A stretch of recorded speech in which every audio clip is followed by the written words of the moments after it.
On est ravis de vous accueillir du coup pour ce webinaire consacré au passage à l'EORI-Sirène et à la nouvelle interface Delta IE. Donc, ce webinaire il sera animé par Madame Moreau-Vignolo et Monsieur Bréhin de la direction des douanes d'Annecy. Et moi, je suis Maude Kaya, conseillère en réglementation et juridique à la Chambre de commerce et de l'industrie de l'Ain. Et je serai la modératrice de ce webinaire aujourd'hui. Donc, ce webinaire, il vous est proposé dans le cadre du réseau Enterprise Europe Network.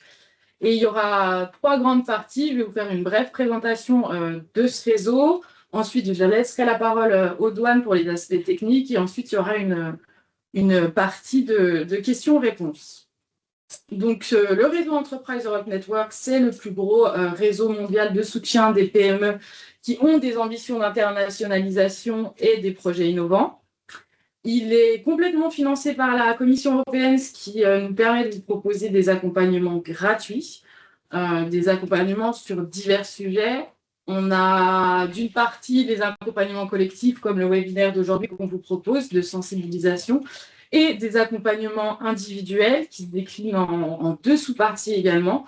Une partie conseil sur diverses thématiques. Donc moi, par exemple, j'interviens sur la thématique réglementaire et juridique. Donc, si vous avez des questions en matière fiscale, douanière, des contrats internationaux ou de la mobilité internationale, je suis à votre disposition pour répondre à ces questions. Et la deuxième partie, c'est la partie service de partenariat, où là, on vous accompagne à trouver des partenaires internationaux, que ce soit des clients ou des fournisseurs, puisque le réseau est présent dans plus de 70 pays. Et l'objectif, c'est de nouer des relations transfrontalières avec les entreprises étrangères. Donc, si vous avez la moindre question, si vous vous sentez concerné ou que vous voulez tout simplement en savoir plus, je vous invite à m'envoyer un mail. Vous aurez mon mail tout à la fin du PowerPoint qu'on vous enverra à la fin de la présentation. Et je pourrai soit vous réorienter vers le bon interlocuteur, soit directement répondre à vos questions. Le dernier point que je voulais aborder, c'était pour vous informer, encore une fois dans le cadre du réseau EN, que lors du salon Polytech, nous organisons des conventions d'affaires Green Days où on va accueillir plus de 300 entreprises étrangères. Donc, si vous voulez nouer des partenariats internationaux et venir rencontrer ces entreprises étrangères du 7 au 10 octobre à Polytech, à Eurexpo à Lyon, vous êtes le bienvenu et les inscriptions se terminent le 12 octobre. Donc, n'hésitez pas si vous êtes intéressé à revenir vers moi rapidement et on procédera à votre inscription ensemble. Et je vous ai mis une dernière information. Je vous ai mis les formations internationales proposées par la Chambre de commerce et de l'industrie de l'Ain, qui comprend tout un tas de formations douanières. Donc voilà, je vous laisse. Ok, comme ça. Bonjour à tous et merci Mme Kaya de nous accueillir dans vos locaux pour vous présenter donc cette nouvelle phase en fait douanière avec donc le déploiement de Delta IE qui a commencé il y a déjà quelques mois et qui va se poursuivre jusqu'à la fin d'année. Et donc c'est l'occasion pour nous de vous présenter d'une manière générale un petit peu toutes les évolutions informatiques en matière donc de dématérialisation des opérations. Et avant donc de passer la parole à Tamara Mourovino qui vous parlera spécifiquement de Delta IE, je vais vous donner quand même quelques éléments de contexte qui vous permettront d'avoir une meilleure vue sur tout ce qui est en cours et peut-être vous éclairer dans les manipulations informatiques qui sont actuellement en cours. Donc cette période que l'on connaît actuellement, elle a démarré en fait il y a assez longtemps, hein, pour faire un petit point chronologique en quelque sorte. Cette transposition, elle a démarré donc dans le CDU et même avant par une décision qui est intervenue dès 2008, qui est l'objectif étant en fait la dématérialisation complète des échanges douane entreprise. Voilà. Donc ça a été formalisé dans un premier temps par une décision e-customs qui est intervenue en janvier 2008, et puis c'était formalisé de manière beaucoup plus complète. Donc dans le Code des douanes de l'Union qui a été voté donc en 2013 et qui est entré en vigueur donc en 2016. Voilà. Ce Code des douanes de l'Union, il prévoyait à la fois une phase de transition juridique et une phase de transition informatique. La phase de transition juridique, elle est intervenue comme prévu en 2019. Et la phase de transition informatique pour divers motifs qui étaient imprévus en 2013 au moment du vote du CDU. Donc, c'est ceux qui sont indiqués. Bien sûr, il y a eu le Brexit, la période de Covid qui a ralenti aussi le déploiement de tous nos systèmes informatiques. Une décision aussi qui a été, que vous connaissez peut-être, qui est la mise en œuvre du paquet TVA e-commerce, qui fait qu'aujourd'hui, en fait, tous les colis qui sont commandés sur Internet sont passibles de la TVA. Donc tout ça, ça a nécessité aussi le déploiement donc de moyens informatiques pour permettre cette taxation. Voilà. Et puis dernièrement, donc la refonte, ce qu'on appelle de l'annexe B, qui est en quelque sorte la liste des codes qui vont être intégrés dans Delta IE. Donc tout ça nous amène en fait au 31 décembre 2025, qui sera donc le déploiement total et complet donc de cette dématérialisation et de la mise en œuvre de Delta Import-Export. Quelles sont donc cette phase-là, elle a amené en fait, elle a permis de déployer différents projets et pour atteindre des objectifs. Ces objectifs, vous l'avez compris, c'est de permettre un échange totalement dématérialisé donc des informations. Et donc, pour arriver à cet échange totalement dématérialisé, il faut effectivement qu'il y ait un format qui soit compatible au niveau européen pour permettre ces échanges. Voilà. Donc, l'important, c'était que chaque État membre adhère en quelque sorte à un tronc commun, de manière à ce que ces échanges au niveau communautaire soient possibles. Voilà. Formater les données, mais aussi réorganiser les procédures douanières de manière à ce que celles-ci soient en quelque sorte harmonisées et applicables de la même manière donc dans chaque État membre pour permettre cette interaction. Et puis à la fin, en fait, c'était mettre les outils à disposition des opérateurs de manière à ce que ces outils permettent à chacun de télédéclarer et d'accéder à différents téléservices. Donc, on est en plein dans cette phase-là, et c'est ce qui a amené le déploiement donc, de nombreux projets. Alors, il y en a certains déjà que vous avez dû utiliser, donc ce sera un rappel pour vous. Il y en a peut-être que vous n'utilisez pas encore. En tout cas, ce sera pour chacun. Là, je vais les énumérer. Ce sera pour chacun l'occasion de voir ce que vous permet aujourd'hui l'ensemble des téléservices douaniers. Alors, le premier qui est le plus communément utilisé aujourd'hui, c'est certainement la téléprocédure qui permet donc d'avoir le statut d'opérateur enregistré. Donc cette téléprocédure-là, elle est utilisée par les exportateurs qui veulent bénéficier des accords préférentiels. Vous savez qu'à partir du moment où vous exportez vers des pays qui sont associés à l'Union européenne, vous pouvez donc à destination, vos marchandises peuvent bénéficier d'une préférence tarifaire et donc vos clients ainsi bénéficier d'une réduction, voire d'une suppression du paiement des droits de douane. Donc ça se passe par une téléprocédure qui s'appelle Soprano Rex. Et à partir de là, donc, vous obtiendrez une autorisation d'exportateur enregistré, un numéro Rex, comme on voit là toujours, un numéro Rex, que vous pourrez mettre sur vos attestations d'origine qui sont rédigées sur les documents commerciaux qui accompagnent vos marchandises. Le deuxième téléservice qui existe, c'est le portail EBTI. Alors là, on a migré, on était sur Soprano RTC, et depuis le mois de juin, on a la téléprocédure à migrer. Donc, vous voyez, c'est l'objet de tous les travaux informatiques qui sont menés sur un portail communautaire qui est le portail EBTI, qui vous permet donc de la même manière d'obtenir des RTC, qui, je vous le rappelle, donc, sont des décisions, sont en quelque sorte des résultats administratifs qui vous permettent de sécuriser le classement de vos marchandises et donc de vous prévaloir d'un classement tarifaire qui aura été validé par l'administration des douanes. Si vous êtes un adepte des régimes particuliers, alors régime particulier, ça va être l'admission temporaire, le perfectionnement actif, le perfectionnement passif. Si vous faites si vous avez un entrepôt douanier, vous avez une autorisation douanière. toutes ces autorisations douanières, là, elles ont migré aussi sur un portail communautaire qui s'appelle CDS. Et donc, toutes vos autorisations ont un nouveau format. Et donc, ça aussi, ça a été harmonisé et ça permet une mutualisation au niveau communautaire de toutes les autorisations.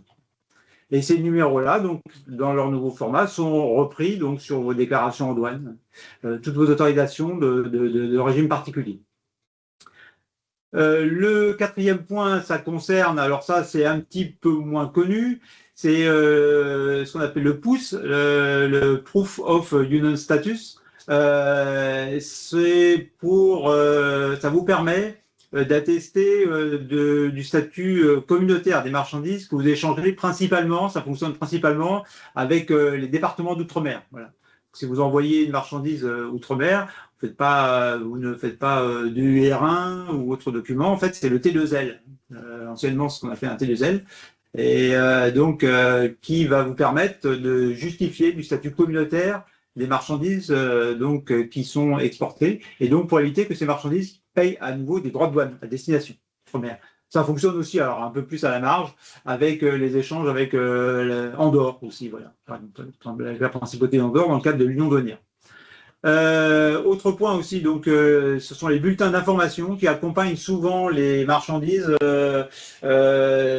qui circulent sous couvert d'autorisation de régime particulier, voilà, pour connaître la situation de la marchandise. Voilà, est-ce que ce sont des marchandises qui ont déjà été taxées? À partir de quand elles ont été placées sous le régime, par exemple? De manière à savoir dans le pays de destination, hein, si y a un transfert, par exemple, de marchandises sous PA, sous perfectionnement actif, est-ce que ce sont des informations qui sont nécessaires au pays de destination pour connaître la situation des marchandises et pour pouvoir les taxer si tel devait être le cas en sortie de régime. Voilà. Donc ça, ce sont les bulletins d'information. Alors tout ça, ça se fait aussi sur les portails communautaires. Voilà.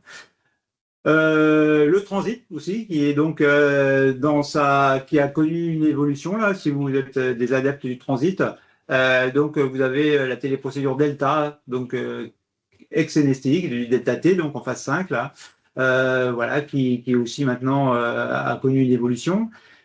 Toutes les garanties, la gestion des garanties, donc qui la plupart du temps sont nécessaires pour les procédures ou pour vos régimes particuliers. Donc toutes ces garanties, elles sont aussi gérées sur le portail communautaire. Ça c'est le point suivant. Et puis ensuite, vous avez tout ce qui va être sécurité-sûreté. Donc la mise à niveau des systèmes de contrôle des importations. Quand une marchandise arrive, avant de l'arrivée sur le territoire de l'Union, il y a des informations en matière de sécurité qui sont échangées avec le point d'entrée dans l'Union européenne. Et ça aussi, ça se passe donc sur des systèmes forcément qui sont harmonisés au niveau communautaire. Voilà. Et le point qui va être le plus impactant pour nous dans le cadre de Delta, import et surtout donc dans son volet export, c'est la mise en œuvre du système automatisé d'exportation. C'est-à-dire qu'aujourd'hui, vous allez tous connaître, si vous faites de l'export, vous avez le système ECS, Export Control System. Ce système-là va évoluer. Et donc, le passage à Delta IE, donc dans sa version export, va permettre à la France, en fait, de se raccorder à ce système automatisé d'exportation, donc le SAE, AES en anglais. Et donc, c'est notre outil, là, Delta IE, qui va permettre à la France de se raccorder à ce système-là avant la date butoir, qui est fixée au 14 décembre. Parce qu'il y a une mise à niveau, en fait, ECS est remplacé, et donc la date ultime, la date butoir pour passer à AES, c'est le 14 août. Et donc, le fait d'adhérer à Delta, ça va permettre de rejoindre, en quelque sorte, le bon wagon. Voilà. Alors, Delta IE, donc, je vous l'ai dit, c'est le nouveau service en ligne donc, de dédouanement développé par la douane française. Rien de nouveau sur le fond, puisqu'il va permettre le dépôt et le traitement dématérialisé donc des déclarations douane, comme vous le faites aujourd'hui avec Delta. Mais donc c'est l'outil en fait qui va permettre par le fameux tronc commun dont je vous ai parlé au début, et bien, en fait de créer une interconnexion avec les autres, de pouvoir créer une interconnexion avec les autres systèmes communautaires. Et l'objectif ultime étant en fait de pouvoir, quel que soit le lieu où se situent les marchandises, hein, de pouvoir déclarer au niveau communautaire. C'est-à-dire que à partir de moment, alors vous avez peut-être déjà entendu parler, alors il y a eu différentes versions, on va dire, mais du dédouanement centralisé communautaire, il y a eu les procédures de dédouanement unique communautaire. Là, on en est donc maintenant, on parle de dédouanement centralisé communautaire. L'objectif étant, à partir du moment où on est agréé, par exemple en France, hein, le système, de pouvoir que notre système, hein, à terme, puisse dédouaner les marchandises qui vont se situer dans n'importe quel point dans l'Union européenne. Et donc pour ça, il faut un tronc commun, de manière à ce que les systèmes communiquent. L'objectif, c'est ça. Donc Delta IE, ça va le permettre. Jusque-là, on était un petit peu, c'était toujours des embryons, ça pouvait fonctionner plus ou moins. Il n'y avait pas de système d'interconnexion, donc on était par message en fait. Voilà. La procédure existait, mais c'était pas automatisé en tant que tel, puisqu'en fait les bureaux s'envoyaient des messages et il y avait encore différentes démarches qu'on devait faire sous format papier. Voilà. Avec Delta IE, alors je dis pas que ça va se faire là dans l'immédiat, mais en tout cas c'est la possibilité donc dans les trimestres, on va dire, qui viennent, à terme, en tout cas, de mettre en œuvre donc de manière totalement dématérialisée ce dédouanement centralisé communautaire. Donc Delta IE va remplacer deux systèmes actuels, hein. Delta G, que vous utilisez peut-être, ou que vous transitaire existe et utilise déjà, donc en une ou deux étapes, donc qui traite aujourd'hui ce qu'on appelle le fret cargo, donc routier, maritime, aérien. Et puis aussi le système aujourd'hui qui s'appelle Delta X, qui traite du fret express. Donc les petits colis qui sont confiés donc à vos différents expressistes que vous connaissez aussi bien que moi. Voilà. Va subsister par contre le système Delta H7 qui lui traite le fret express des colis d'une valeur intrinsèque inférieure à 150 €. Donc on aura deux systèmes, Delta IE volet import-export et Delta H7.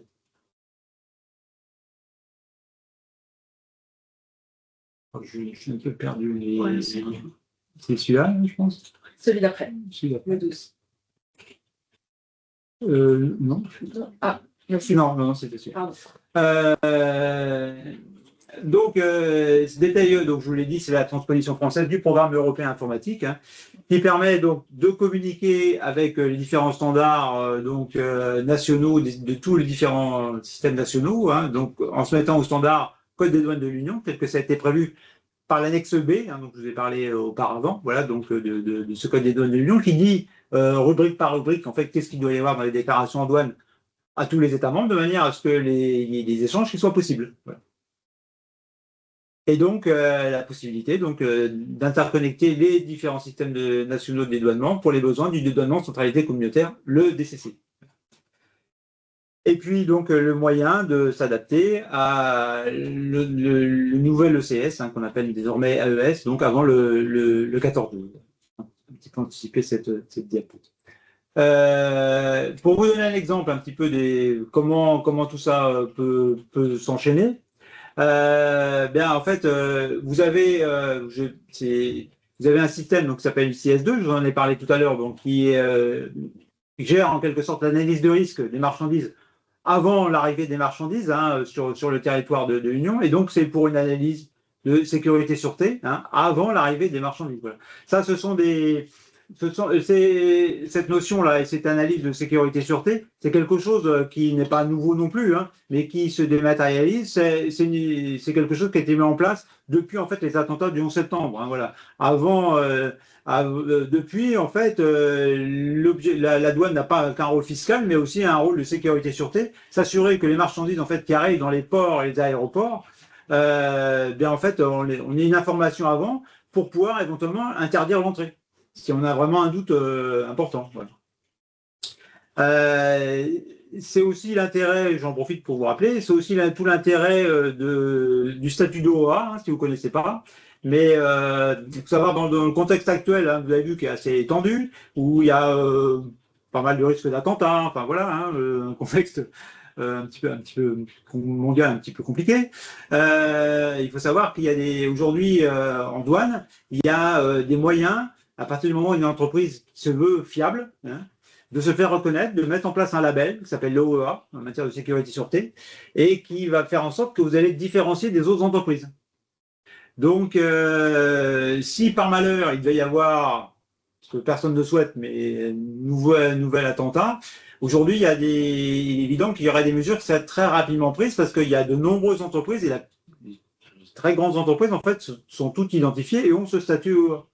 Ce qui fait que leur flux, parce qu'on leur fait confiance, parce qu'ils nous donnent des informations en amont, hein, ou parce qu'on sait qu'ils ont mis en place des mesures de manière à sécuriser leur flux, seraient sans doute moins impactés par des mesures forcément de contrôle qui seraient beaucoup plus importantes s'il devait y avoir ce type de décision qui était prise au niveau mondial. Voilà.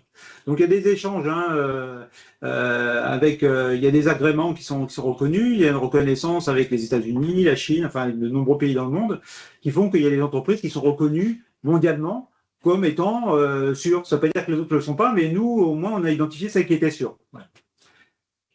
Donc ces informations ICS2 font l'objet d'une analyse et ensuite tout ça est transmis à nos services et après donc vous avez un autre système informatique qui s'appelle ANTES qui va gérer donc l'arrivée des marchandises sur site et notamment le passage dans les dépôts temporaires, voilà, parce qu'on ne donne pas forcément une destination douanière immédiatement à l'arrivée des marchandises sur le territoire de l'Union, donc il se peut qu'il y ait un stockage temporaire. Vous ne savez peut-être pas, mais ça se passe parfois chez vos transitaires. Et donc là, ce sont aussi des systèmes informatiques qui permettent de gérer ces flux. Et puis, in fine, on donne bien une destination douanière à la marchandise, hein, une fois qu'on a décidé ce qu'on en faisait, ou que la phase de dépotage est terminée, ou que les contrôles ont été faits. Donc ça passe par détail. Voilà un petit peu un exemple d'enchaînement de formalités via les services douaniers, les systèmes informatiques douaniers à l'importation tels qu'on peut les pratiquer aujourd'hui, tels qu'on les pratiquera encore plus demain. Alors, dernier point de mon intervention, c'est sur ce calendrier donc de Delta IE. Donc, je l'avais dit, donc on est un petit peu en phase de déploiement, hein, puisque le flux import donc, a été ouvert en novembre 2024. On est encore en période de transition jusqu'à la fin de ce mois. Donc, l'objectif étant donc de fermer le téléservice Delta G, tel que à l'heure où je vous parle, hein, donc à la fin du mois, pour que tout le monde utilise Delta import-export dans son volet import, donc à compter du 1er octobre. Aujourd'hui, on est à peu près 50% des flux. À peu près la moitié. Ouais. Voilà, 50% des flux. Qui sont traités Delta import-export. Donc il y a encore on sait qu'il y a encore des difficultés techniques. Il y a des livraisons. Je ne sais pas quelles sont vos relations avec vos RDE, ce qu'ils vous disent. Il y a des évolutions qui sont en cours, encore donc des livraisons informatiques de manière à pallier à ces difficultés. Ça concerne des cas à la marge. Hein. Si vous faites de l'import simple, en principe, il n'y a pas de problème. Après, voilà, il y a toujours des cas particuliers, si vous avez des régimes particuliers, enfin des flux un petit peu à la marge. Donc là, dans certains cas, il peut y avoir des difficultés. Toutes ces difficultés, avec les livraisons qui sont en cours, sont censées être levées à la fin du mois. Et donc, 100% des flux pourront être accueillis dans Delta import-export.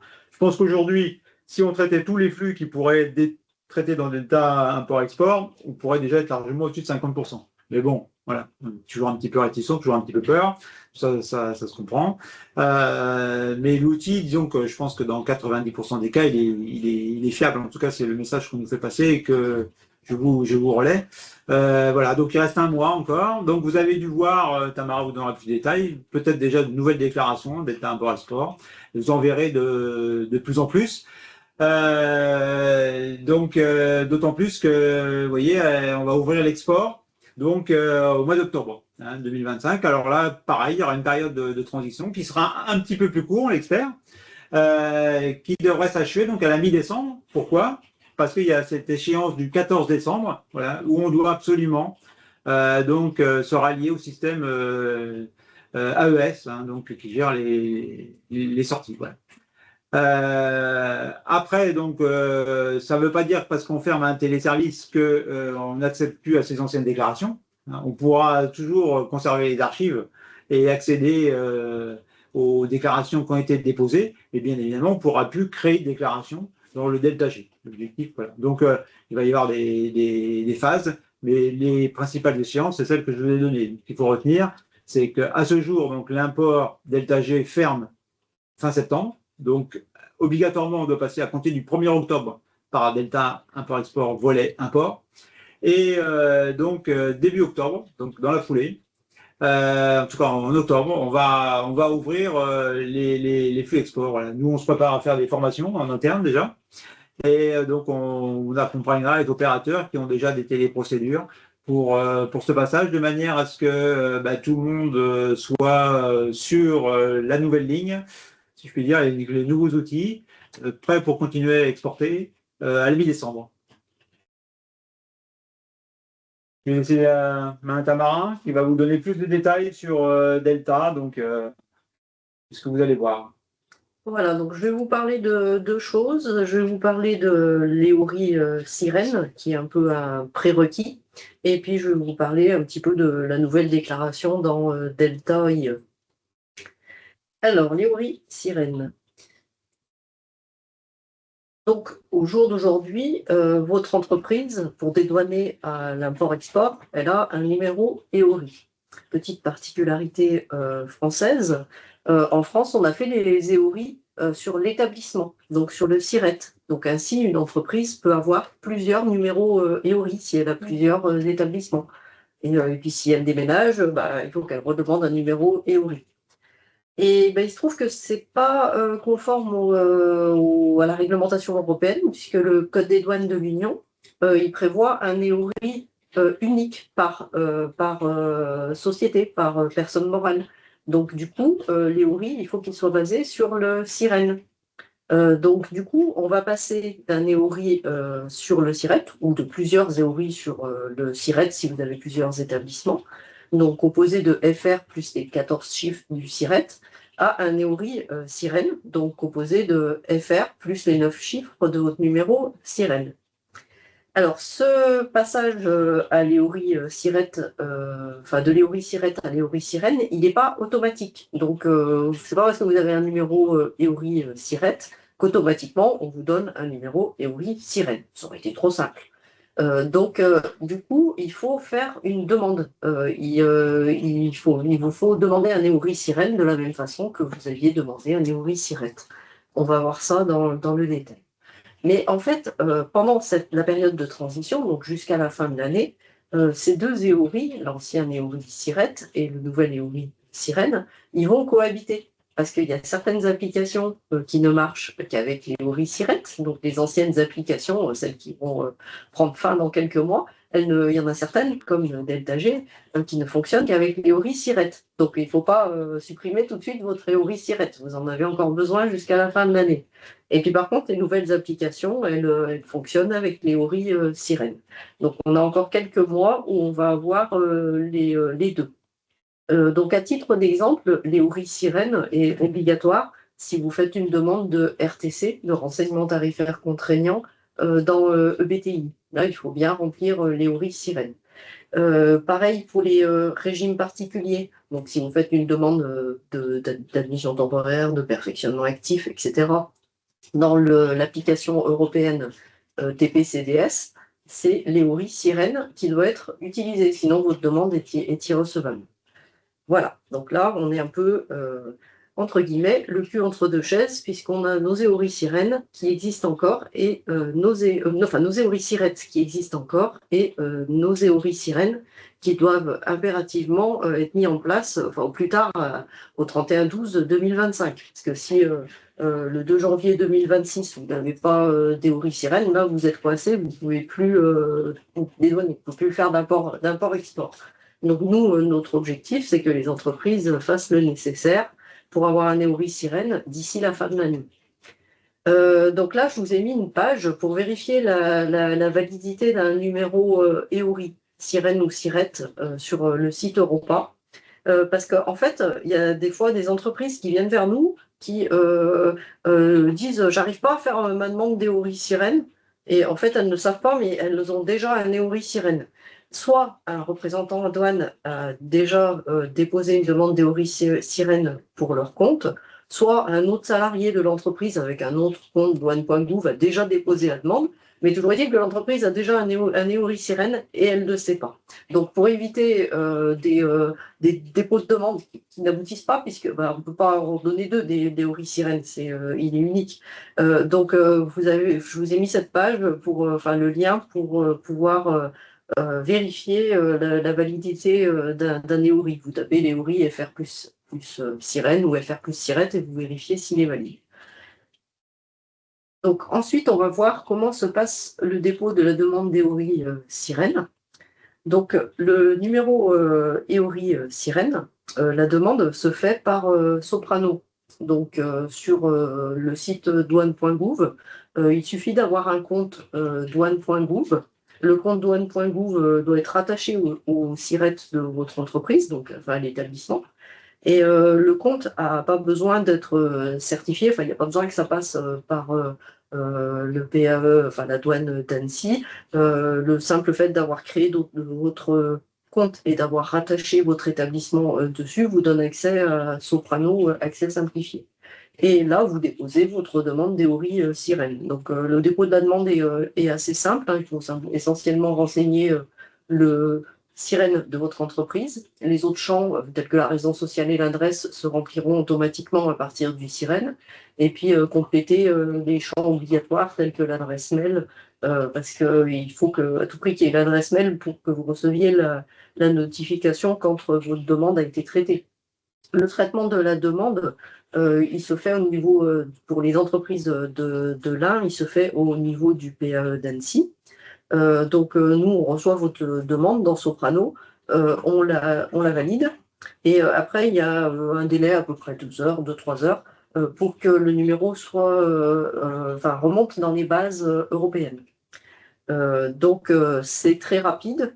Et c'est simple et c'est très rapide. Donc, mais surtout, n'attendez pas le 31 décembre ou le 2 janvier pour le faire. Et si vous rencontrez un problème ou si vous avez une question, vous pouvez vous adresser à nous. Donc, Philippe et moi, à l'adresse mail du service, donc notre pôle d'action économique d'Annecy. Si vous avez des difficultés pour déposer votre demande. Et donc, pour les entreprises qui vraiment n'arrivent pas, qui a un blocage en Soprano ou qui ont un souci, on a une procédure de secours, on a encore le formulaire papier à l'ancienne. Voilà, donc je vais ensuite passer à Delta IE, donc la nouvelle déclaration en douane.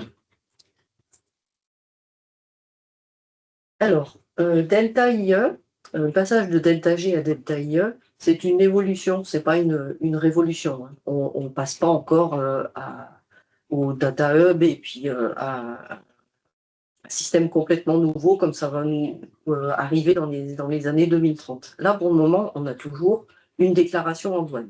C'est la forme et la structure de cette déclaration qui évolue. La déclaration, elle se présente sous la forme d'un jeu de données dans le système informatique.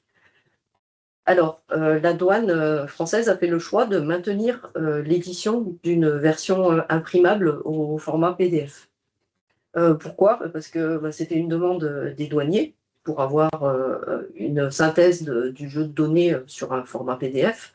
Et puis, c'était une demande aussi des opérateurs, parce que les opérateurs, pour qu'ils sachent que la déclaration a été déposée, c'est bien qu'ils en aient une copie au format PDF.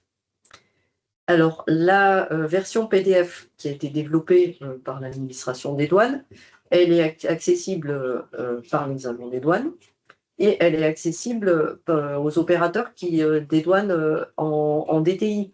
Donc, un opérateur qui aura une procédure de dédouanement à domicile, qui fait sa douane lui-même et qui dédouane en DTI, donc en mode, entre guillemets, machine à écrire sur le site douane.gouv. Cette version imprimable, donc, c'est uniquement pour ces deux catégories d'usagers, les agents en douane et les opérateurs DTI. Quand vous passez par un représentant en douane, le représentant en douane, il travaille en général avec un prestataire de connexion EDI, comme les Cosmos, Akanea, EasyLog, etc. Donc, ce prestataire de connexion, il va développer sa propre version imprimable. Donc, il a eu le modèle de la douane, il s'en est probablement inspiré, mais il peut y avoir de petites différences. Donc voilà, vous pouvez avoir par vos transitaires des impressions PDF qui seront un petit peu différentes de celles qu'on va vous présenter dans les écrans suivants.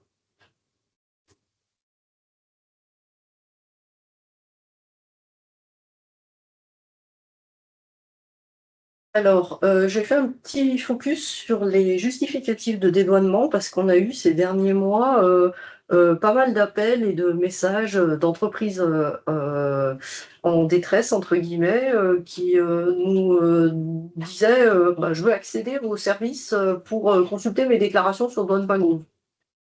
Bah, en fait, il n'existe pas ce service. Donc, il y a eu il y a eu une fausse information qui a été relayée par certains représentants en douane. Il n'existe pas de téléservice douanier qui permettrait aux entreprises de consulter toutes les déclarations en douane qui sont déposées pour son compte par ces différents représentants en douane. On en rêve, hein, mais ça n'existe pas. Il y a eu une ambiguïté avec, entre guillemets, la disparition du DAU qui a fait que certains ont cru que bah, maintenant, il n'y avait plus besoin de fournir une preuve de dédouanement aux chargeurs. Donc non, la disparition du DAU ne dispense pas vos RDE de vous apporter un justificatif de dédouanement. Vous faites appel à un représentant en douane pour effectuer vos formalités import ou export.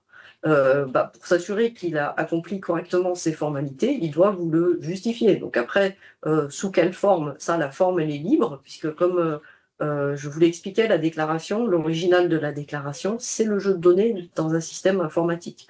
Un PDF ou autre, c'est toujours qu'une copie, qu'une extraction, mais c'est l'original, c'est le jeu de données électronique. Du coup, cette justification, elle peut être apportée de différentes façons. Il y a certains RDE qui vont vous faire une édition PDF de la déclaration. Il y en a d'autres, vous aurez une facture avec le numéro de la déclaration et les principales informations déclarées. Donc, les droits de douane qui ont été payés, le TVA auto-liquidé, etc. Donc ça, la forme est libre, mais je dirais, c'est pour s'assurer que le représentant en douane a fait son travail, il faut qu'il vous apporte un document. Vous n'avez pas d'outils informatiques qui vous permettent de consulter les déclarations que les RDE ont déposées pour le compte de votre entreprise. Vous avez toutefois deux outils, deux sources d'informations. Donc, à l'importation, vous avez donné à TVAI qui vous permet de consulter en fait la liste des déclarations d'importation qui ont été déposées au nom de votre entreprise. Donc, ça vous permet d'avoir le numéro de la déclaration, le nom du RDE qui l'a déposé, mais vous n'avez pas tous les éléments de la déclaration. Vous avez quelques éléments vous permettront de faire vos contrôles.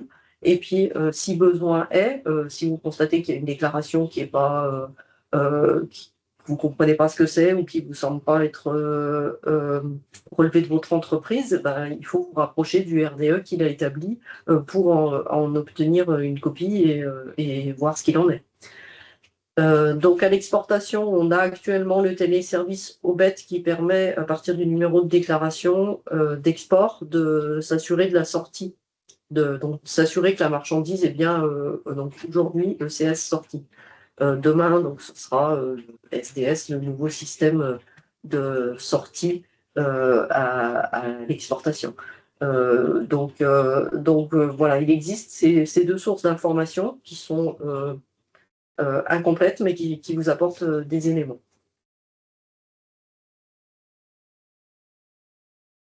Donc, nous allons voir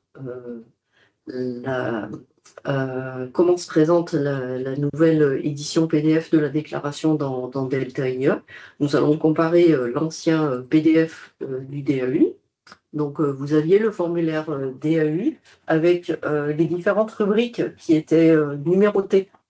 Du coup, maintenant, on n'a plus de cases numérotées, on a des données. Alors, pourquoi on n'a pas mis de numéro? Parce que les numéros en fait qui sont prévus dans l'annexe du règlement communautaire, si on vous dit 12 01 00 05, ça va parler à personne. Donc on a préféré pas mettre de numéro et de mettre simplement le champ de la donnée. Donc après, c'était une exigence c'était un souhait des douaniers et puis des opérateurs qui ont été consultés que la déclaration soit relativement synthétique, c'est-à-dire le DAU, il tient dans une page. La déclaration, elle va tenir dans une page recto verso, puisqu'en fait, on aura sur la première page les éléments communs et sur la deuxième page, on aura l'article. Donc du coup, sur le DAU, on avait le segment général pour les informations générales, enfin communes à tous les articles, et on avait ensuite en dessous l'article, donc avec son code douanier, son origine, c'est la facture ou les documents joints, la liquidation, etc. Donc sur la DEC, donc sur le PDF de Delta Import-Export, on aura en première page donc les données communes et en deuxième page l'article. Et on a en filigrane des GDDI pour les éditions qui relèvent du système douanier. Comme je vous disais, vous pouvez avoir des éditions qui sont un petit peu différentes par les prestataires de connexion EDI utilisés par les représentants en douane. Mais voilà un petit peu la présentation du PDF. Nous allons voir quelques éléments de la déclaration. Donc là, on n'est pas, je ne vais pas vous faire un cours sur comment remplir une déclaration en douane. On va juste se focaliser sur quelques mentions qui vous sont utiles pour lire la déclaration en douane. Donc, simplement en résumé, le DAU, on avait un peu plus de 50 cases et dans la déclaration, on a plus ou moins 120 données. Sachant que 120 données, elles ne sont pas nécessairement remplies. Il y a des données qu'on n'a pas à remplir dans tous les cas. On va dire en pratique, on a environ 80 données qui seront servies en moyenne sur une déclaration. Alors, toutes ces données ne sont pas nouvelles. Il y a certaines qui ont été divisées. Il y a certaines, il y avait des rubriques qui comportaient de multiples données. Elles ont été divisées ou modifiées. Donc, je vais faire un petit focus sur les numéros parce que, en fait, la déclaration, avant, on avait notre numéro de DAU, et là, sur la déclaration, sur la DEC, on va avoir plusieurs numéros. Donc, on va avoir le CRN, donc au moment où le déclarant valide la déclaration. Le LRN, en fait, c'est le numéro de dossier, c'est une référence interne, hein, ça peut être un numéro de commande, de facture, etc. Et ensuite, le MRN, c'est le numéro de la déclaration lorsqu'elle obtient son BAE, son bon à enlever. Et donc, du coup, on retrouve dans le numéro MR. Et dans ces numéros, on retrouve un petit D comme déclaration. Pourquoi je vous dis ça? Parce que, en fait, des numéros de MRN, on peut en avoir ailleurs. Il y a d'autres documents, il y a d'autres applicatifs qui utilisent des numéros de MRN. Par exemple, la déclaration de transit dans Delta T, on a un MRN. Donc, pour voir que ce n'est pas un transit et que c'est une déclaration, vous avez ce petit D comme déclaration. Ensuite, j'ai fait un focus sur quelques éléments qui changent dans la déclaration. Donc, on a à l'importation, on a une nouvelle rubrique qui est maintenant obligatoire, c'est exportateur. Au jour d'aujourd'hui, cette rubrique, elle est facultative. Et d'ailleurs, souvent, j'avais des appels d'entreprises qui me disaient avec données à TVAI, ouais, mais je vois pas qui c'est l'exportateur, je vois pas qui c'est le fournisseur. Bah oui, mais parce que c'était pas un élément qui était obligatoire sur la déclaration dans Delta G. Là, avec le nouveau système donc qui se met en conformité avec le Code des douanes de l'Union, la donnée exportateur devient obligatoire. Donc, obligatoirement, on a ça sur nos déclarations d'importation. Après, on a une nouvelle donnée qui est acheteur-vendeur. Donc, dans 99% des cas, ces champs ne sont pas à compléter, parce que si l'acheteur et le vendeur sont identiques à l'importateur et l'exportateur, là, on n'a pas à compléter, puisque, enfin, on ne va pas faire des doublons. Par contre, dans le cas des opérations triangulaires, ces rubriques seront à servir, puisque l'acheteur et le vendeur peuvent être différents de l'importateur ou de l'exportateur. Et donc là, pour moi, je trouve que c'est positif parce que les opérations triangulaires, c'est pas toujours très lisible, entre guillemets. Voilà, ça donne une information supplémentaire. Ensuite, au niveau de la représentation, des modes de représentation, le représentant et le déclarant, ça apparaît différemment sur la déclaration, mais pour autant, la définition du représentant et du déclarant ne change pas. C'est vraiment juste un affichage, enfin une présentation sur la déclaration.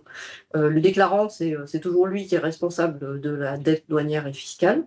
Et le représentant, c'est celui qui tape la déclaration dans le système informatique Delta.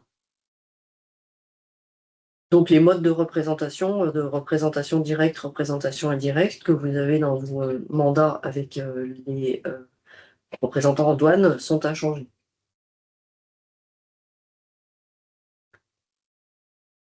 Alors ensuite, je fais un petit point sur les particularités à l'exportation. Donc nous avons vu que le volet export va se déployer dans un délai un petit peu contraint entre la mi-octobre et la mi-décembre. Et avec une fenêtre de tir qui est limitée, puisqu'on a 2 mois donc, pour faire la bascule. Et donc à mi-décembre, il faut à tout prix qu'on ait basculé, puisqu'on a le nouveau système de sortie, donc SDS, qui va remplacer les actuels ECS, qui se met en place. Donc mi-décembre, on aura tous basculé pour l'export. Donc à l'export, on a des petites particularités. Donc on retrouve le même jeu de données qu'à l'importation, avec quelques spécificités export liées à la sûreté-sécurité. Donc on a quelques champs donc, spécifiques. Donc je vais exposer le détail dans la diapo suivante. Donc on a en particulier le code sécurité 2 pour une déclaration d'exportation qui est combinée avec une déclaration sûreté-sécurité. Donc c'est en principe le code qu'on retrouvera toujours sur les déclarations d'exportation. Et puis on a une nouveauté, c'est une donnée supplémentaire par rapport à ce qui existe aujourd'hui.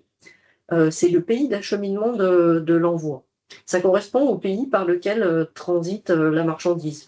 On peut avoir plein de pays successifs. On peut avoir une marchandise qui irait de France aux Pays-Bas, au Royaume-Uni, puis aux États-Unis pour au final arriver à destination finale au Canada. Mais on peut avoir aussi une opération franco-française. Je fais partir ma marchandise et elle sort par Le Havre. Donc là, on n'aura qu'un pays FR. Cette rubrique, elle doit obligatoirement être servie et donc il faut au moins qu'il y ait un pays qui soit repris sur la déclaration d'exportation. Donc, à minima, vous aurez FR. Cette donnée est liée à des exigences de sécurité sûreté.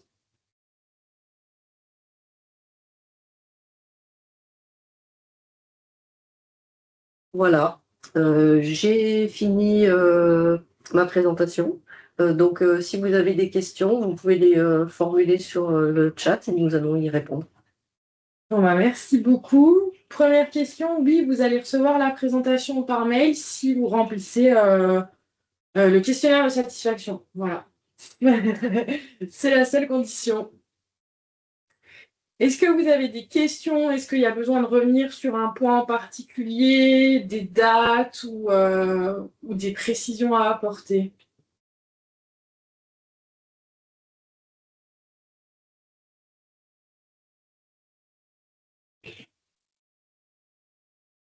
c'est que vous avez été super clair. Oui, oui. Ah, tout clair.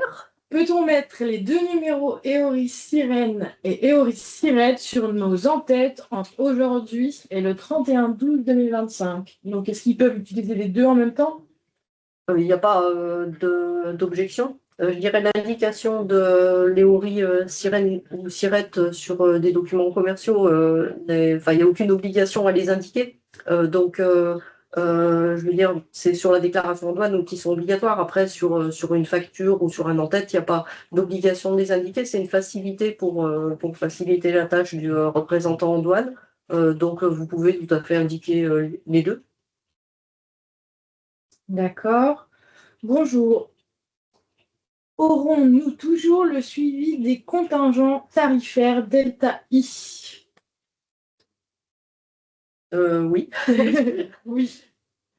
Il y a eu quelques bugs à l'allumage avec le suivi des contingents et Delta I, mais avec les différentes livraisons, je suppose que la situation a dû se rétablir. Quels sont les critères pour le label? Je suppose que c'est OEA. J'ai intéressé les gens. Je tiens juste à préciser, si vous avez besoin de la documentation sur ce point, n'hésitez pas à m'envoyer un mail et je vous enverrai tout ce qu'il faut, mais M. Briand va répondre. Voilà, il y a deux. Alors, le label OEA, en fait, vous l'avez compris, c'est une sorte de label qualité, voilà, hein, c'est une sorte de certification ISO, on peut dire un petit peu ça en matière douanière. Voilà, vous avez deux niveaux. Vous avez l'OEA douane, donc sur les bonnes pratiques douanières, et puis vous avez l'OEA sûreté sécurité, c'est totalement indépendant.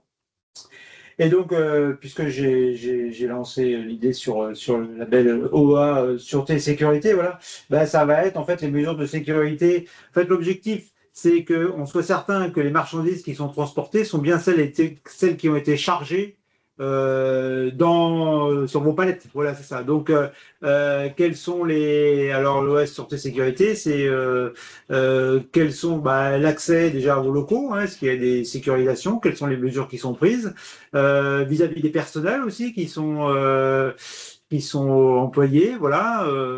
Tamara, tu peux compléter sur l'OS Sûreté Sécurité, c'est ça, l'accès aux locaux, le personnel. Oui, Ouais. après, je pense qu'on peut vous envoyer Ouais, si vous êtes intéressé. brochure pour résumer la situation et vous lister les critères. Hein. Oui. Envoyez-moi un mail, Ouais. et je vous transférerai la documentation que j'ai. L'intérêt, oui, j'en suis une idée comme ça, c'est que vous sensibilisez à ça, savoir que ça existe et que, voilà, dans un contexte un petit peu tendu, parfois, ça prend de l'intérêt. Voilà, oui, ça. Nous travaillons avec la Suisse. Est-ce que vos explications s'appliquent aussi? Évidemment. Oui. Oui, en fait, le numéro EORI Sirène, il concerne toutes les entreprises qui font de l'import-export hors UE, donc y compris la Suisse. Nos voisins suisses. Le numéro EORI Sirène doit être supprimé de nos documents et remplacé par un numéro Sirène.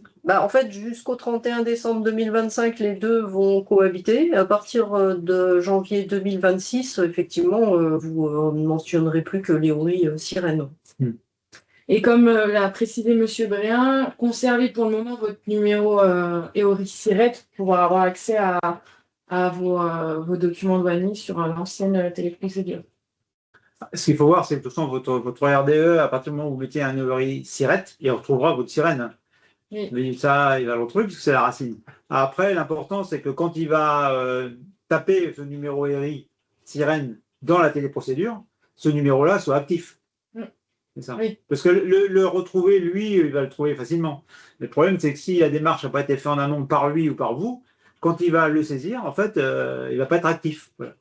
Donc l'important, c'est de faire la démarche pour qu'il soit activé. Après, le retrouver lui-même, le numéro sirène, ça, c'est pas compliqué. Mais par contre, il n'y a que vous, le transitaire, qui puissiez l'activer. Donc votre rôle, en fait, c'est d'activer. Une fois la demande d'EORI Sirène déposée, n'y a-t-il plus qu'à attendre qu'elle soit validée et ensuite la communiquer au transitaire pour les formalités? Et ensuite, pas d'autres démarches à faire pour l'import et ou de l'export? Oui, alors en fait, quand vous déposez votre demande d'EORI Sirène dans Soprano, il faut bien remplir votre adresse mail adresse mail sur laquelle vous recevrez une notification quand le numéro sera attribué. Donc la notification automatique qui vous est adressée par mail par Soprano, elle ne vous donne pas le numéro EORI, elle vous dit votre demande FR EOR 1, 2, 3, 4, 5 a été autorisée, enfin que l'autorisation a été délivrée, ça c'est laconique.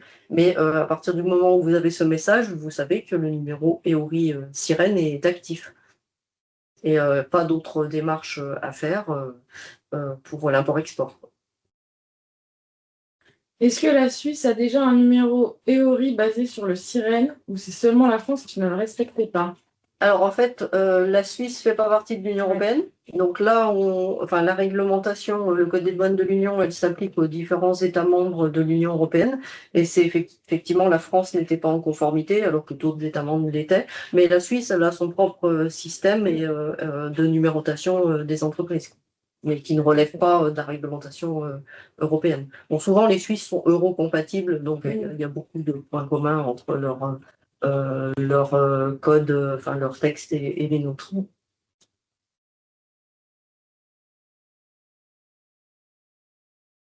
Non, il n'y a pas d'autres questions. Merci beaucoup d'avoir suivi ce webinaire.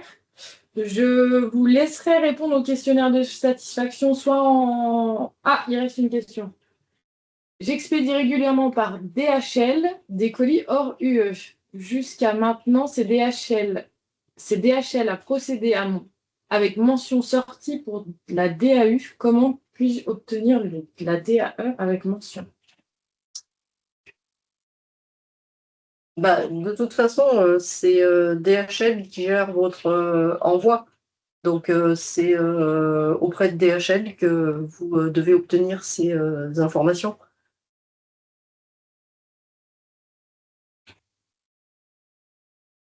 Oui, donc il faut que vous vous rapprochiez de DHL pour ces informations-là. Et pour le message d'erreur, lorsque vous faites la demande, c'est... Alors, il y a plusieurs raisons. La première raison, c'était celle que je vous ai dit dans la diapo, où vous pouvez aller sur le site Europa pour vérifier si vous n'avez pas des fois un numéro EORI Sirène, parce que si vous en avez déjà un et que vous le redemandez, il vous met le message d'erreur que vous avez repris dans le chat. Donc après, il y a deux possibilités. Soit vous avez coché Sirette au lieu de Sirène, et puis là, vous avez déjà un numéro EORI Sirette et il vous le dit. Soit vous avez bien coché Sirène, et puis en fait, vous avez déjà un EORI Sirène, mais sans le savoir. Alors, je suis sur le site de la douane et où se trouve Soprano. En fait, vous pouvez simplement taper dans le moteur de recherche Soprano et vous aurez l'applicatif. Dans la barre, sur la page d'accueil, vous tapez Soprano et ça vous amène directement sur la page. Alors, il faut prendre Soprano accès simplifié. Moi, c'est ça. Voilà, c'est le bon téléservice. Et après, vous avez ORI et vous pouvez taper le lien. Et je crois que j'avais rajouté le lien également sur la capture d'écran Soprano dans le PVT. Donc, vous y aurez accès si vous ne trouvez pas. Ainsi que ça se trouve facilement. Oui. Jusqu'à la fin de l'année, ça devrait être bon. Est-ce que vous avez d'autres questions?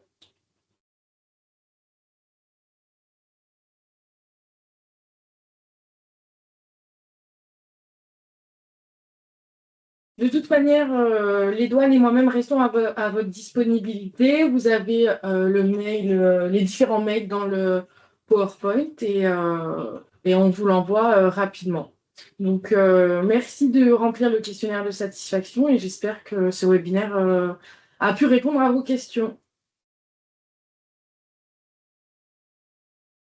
Au revoir. Au revoir. Bonne journée, au revoir.